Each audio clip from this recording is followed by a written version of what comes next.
বিসমিল্লাহির রহমানির রহিম। এটা হচ্ছে হায়ার ব্র্যান্ডের 1.6 টনের ইনভার্টার এসি। এটা হচ্ছে 19 ক্লিন কুল। কাস্টমার হচ্ছে এসির হচ্ছে ঢাকা থেকে হচ্ছে ক্রয় করে এনেছিলেন, আমরা হচ্ছে ইনস্টলেশন করে দিব। তো যারাই হচ্ছে এসিটি সেল করেছিল তারা হচ্ছে এটার সাথে হচ্ছে একটি লোহার যে স্ট্যান্ড সেটি হচ্ছে দিয়ে দিয়েছিল। আউটডোর যে ইউনিট সেটা হচ্ছে সেট করার জন্য। তো সর্বপ্রথম হচ্ছে আমরা ফটাফট এসির হচ্ছে আনবক্সিং করে নিব। আনবক্সিং করার পর এটার যে লুক সেটা হচ্ছে আপনারা দেখতে পাচ্ছেন। ইনডোর যে ইউনিট সেটা হচ্ছে সম্পূর্ণ হোয়াইট কালার এবং আউটডোর যে ইউনিট হচ্ছে সম্পূর্ণ হচ্ছে হোয়াইট কালার।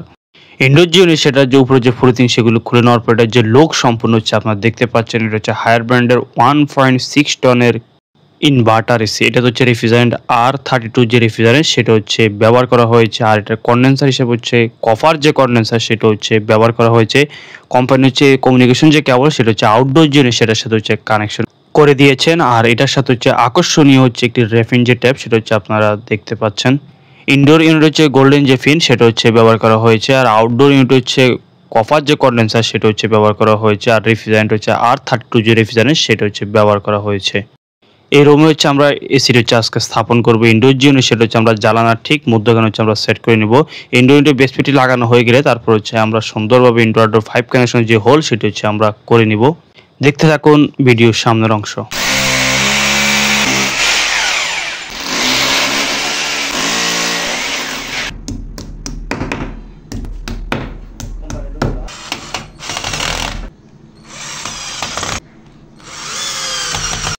ইনডোর ইউনিট স্থাপনের ক্ষেত্রে খেয়াল রাখতে হবে ইনডোর যে ইউনিটের যে বেস ফেস সেটি যাতে সঠিক লেভেলে যাতে স্থাপন করা হয়। ইনডোর আউটডোর 5 কানেকশন যে হোল করা হয় সেটা যাতে একটু ডালু রাখা হয়, যাতে পানি যাতে খুব সহজে যাতে ড্রেনেজ হয়ে যেতে পারে। এই বিষয়টি খুবই গুরুত্বপূর্ণ।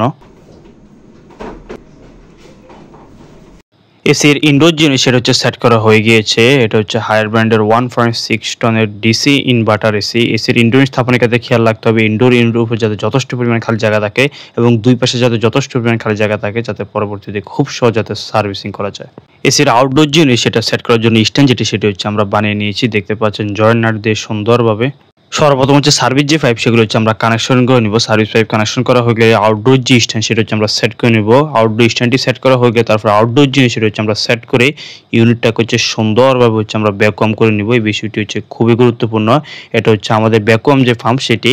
আর সামনের অংশে হচ্ছে আমরা আউটডোর যে ইউনিট সেটা হচ্ছে এই স্থানে হচ্ছে আমরা সুন্দরভাবে হচ্ছে সেট করে নিব। সার্ভিস যে পাইপ সেটা হচ্ছে কানেকশন করা হয়ে গিয়েছে। ইনডোর সাইডে দেখতে পাচ্ছেন এখানে হচ্ছে আমরা লিক টেস্ট করার জন্য এই অংশ হচ্ছে আমরা খালি রেখেছি। এখানে জয়েন্টগুলো হচ্ছে ভালোভাবে হচ্ছে আমরা লিক টেস্ট করে নিব। তারপর হচ্ছে সুন্দরভাবে পুনরায় হচ্ছে আবার র্যাফিন ট্যাপ দিয়ে হচ্ছে র্যাফিন করে দিব। ভিডিওর সামনের অংশে আউটডোর যে স্ট্যান্ড সেটা হচ্ছে আমরা সেট করব। দেখতে থাকুন।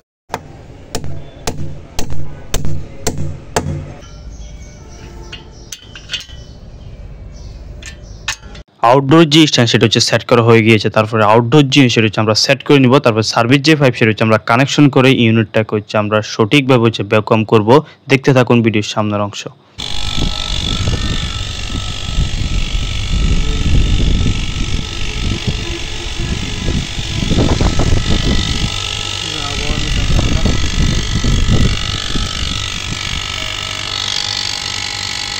এসি স্থাপনের সময় মোস্ট ইম্পর্টেন্ট একটি কাজ হচ্ছে ইউনিটকে হচ্ছে সঠিকভাবে হচ্ছে ভ্যাকুয়াম করা। বিষয়টি খুবই গুরুত্বপূর্ণ। ইউনিটকে যদি ভ্যাকুয়াম না করা হয় ইউনিটের যে কার্যকারিতা সেটা হচ্ছে আস্তে আস্তে হচ্ছে কমে যাবে।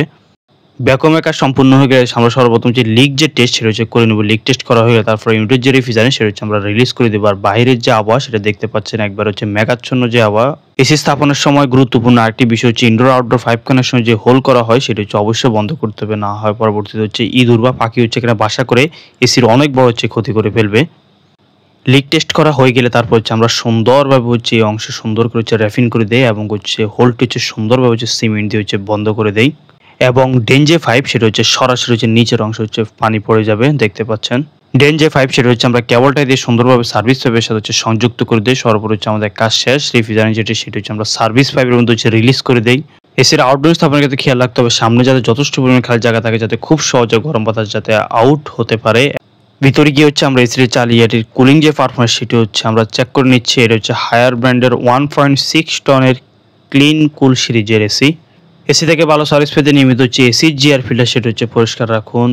দীর্ঘদিন যাবত যদি এসি বন্ধ রাখা হয় তাহলে হচ্ছে এসির রিমোট থেকে হচ্ছে ব্যাটারি হচ্ছে খুলে রাখুন। আর কোম্পানি থেকে ফ্রিজের সার্ভিসগুলো সেগুলো হচ্ছে অবশ্যই নিয়ে নেবেন। দেখা হবে নতুন কোনো ভিডিওতে। ভালো থাকবেন। আল্লাহ হাফেজ।